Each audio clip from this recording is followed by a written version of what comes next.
Welcome students. This is the second part of the chapter planning. Here in this video, we will learn about the types of plan.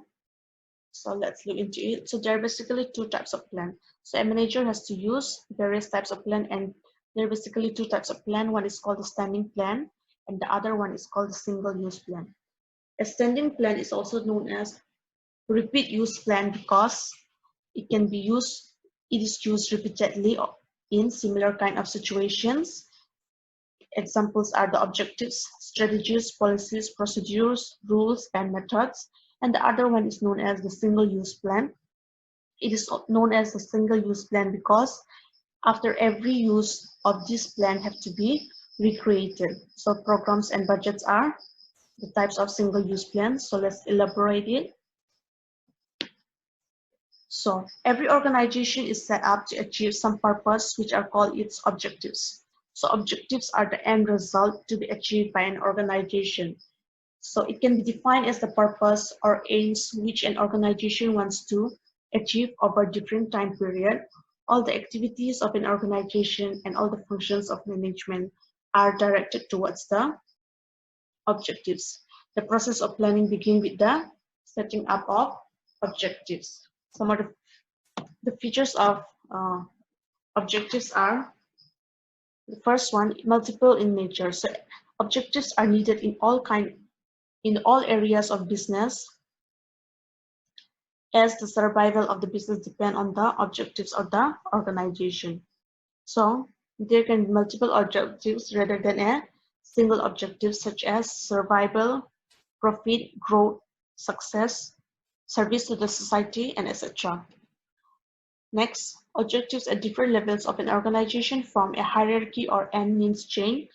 So the objectives which are based on the purpose of the company form a hierarchy from the top level to the lower level in the organizational structure.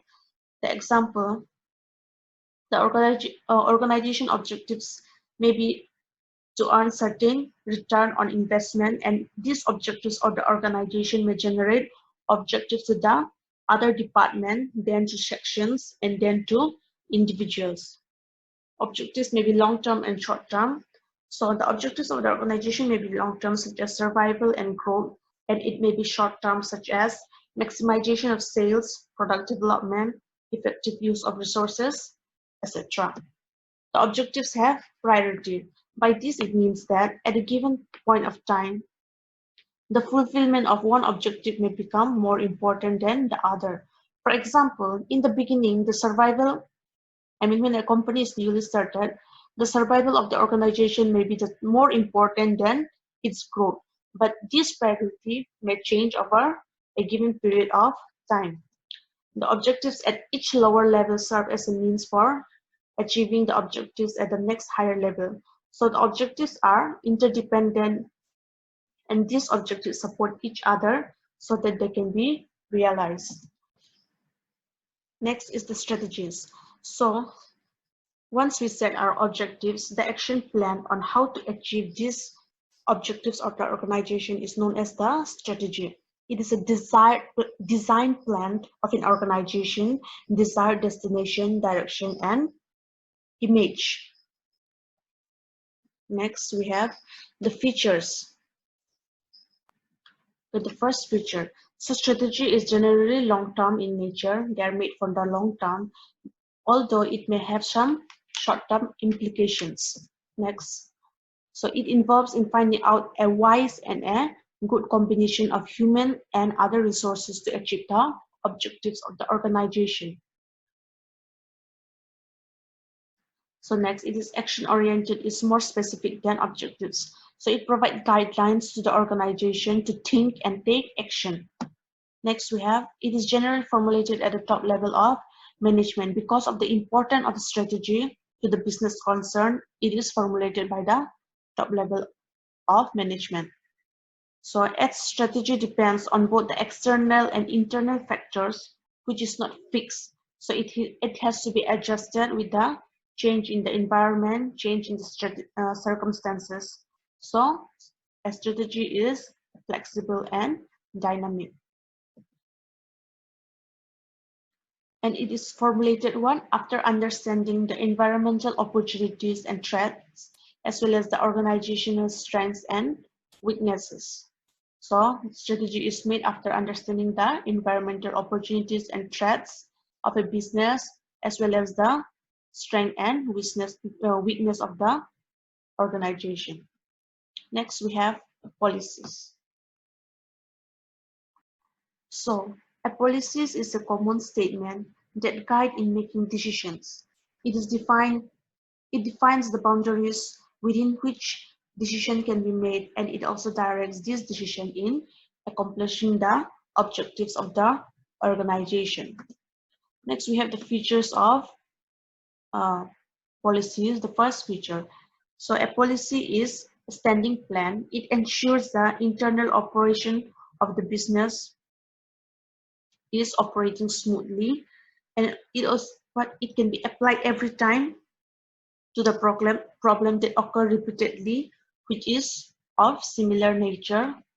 Next, policies they provide broad guidelines of how the organizational goals can be achieved. Next, we have policies is the representation of thoughts and principles that underlies the activities of an organization. Next, we have policies are broad guides, and it provides scope and liberty for the executive judgment and discretion. Next, we have policies exist at all levels of the organization, maybe from the major company policies, the departmental policies, and also the minor policies. Next, we have procedures. So, procedure are guide to action. It describes the exact manner in which certain activity is to be performed. It is a chronological sequence of steps to be taken to perform a specific type of task, and it helps in ensuring the regularity of action by avoiding any chaos and random activities. Next, we have its features. So it acts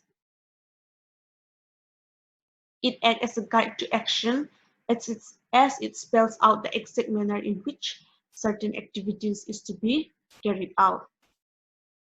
Next, procedures are generally meant for repetitive work so that some steps are followed every time the activity is fulfilled. Next, we have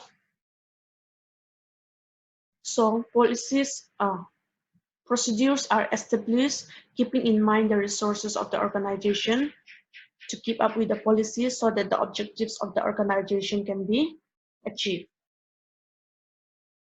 And they are concerned with establishing the time sequence for work to be done. It provides a manner on how work is to be done. So, procedures are used in all major functional areas of work, like purchase procedure, selection procedure, grievance procedure, procedures for processing, etc. Next, we come to methods. So methods are simple way of doing things. So methods are the formalized and standardized ways of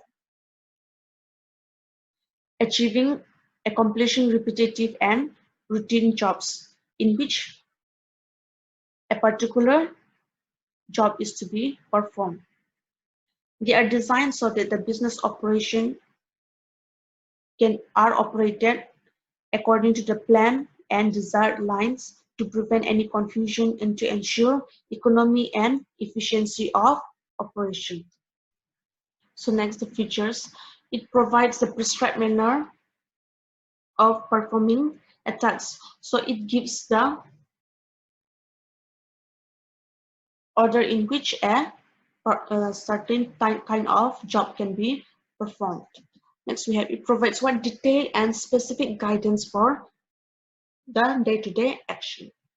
Next, we have there are various methods of performing a single job. For example, there can be various methods of charging depreciation. We have learned in class 11 the depreciation, is it not? So we have known that A depreciation can be charged on a fixed asset on various methods.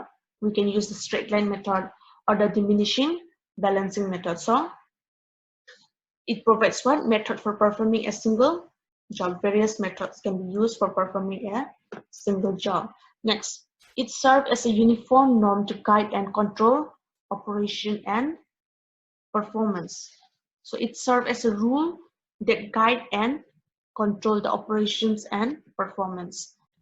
Okay, so the next thing is budgets. So budget is a plan which states expected result of a given future period in numerical terms. It is a projection defining the anticipated costs and results and allocation of resources. So budget is a plan that states the result that is to be achieved by an organization in a given future period in numerical terms. So, and it defines what are the costs and results and how to assign the resources of the organization. And following are the features of budget. It is a blueprint designed to achieve a specific goal. So, budget is a detailed plan to achieve the goal of the organization which is related to specific future period. Next, it is flexible, yes. A budget can be modified or corrected whenever there is changes in the circumstances or change in the business environment. So budgets are of various types, like the sales budget, production budget, labor budget, etc. It can be of many types. Okay, so budget can be expressed in quantitative or in monetary terms. Next, budget is prepared on the basis of past experience and trends in the business environment. So a budget is prepared based on the past experience of the organization and also by looking on the trends that is happening around the business. Next is the programs. So program is a comprehensive plan designed to implement the policies and accomplish the objectives. It is a concrete or well-defined scheme designed to accomplish a specific objectives. So programs can be of two types, a major program and a minor program. So a program is a detailed plan which is designed to implement the policies and how the objectives of the organization can be achieved. So it spells out clearly the steps to be taken, resources to be used, and also the time period within which the task is to be completed. It can be of two types. A major program is a basic plan and a minor program is a derivative program. And the features of a program is, it is a single use but a comprehensive plan. So a program is a single use but it involves all the aspects of the organization. It is based on the objectives and the policies of the organization. And it is an action plan which indicates the activities to be performed and also the time for each activity. And it is designed to ensure that there is a smooth and efficient functioning of the business. It is designed so that the organization can run smoothly and efficiently.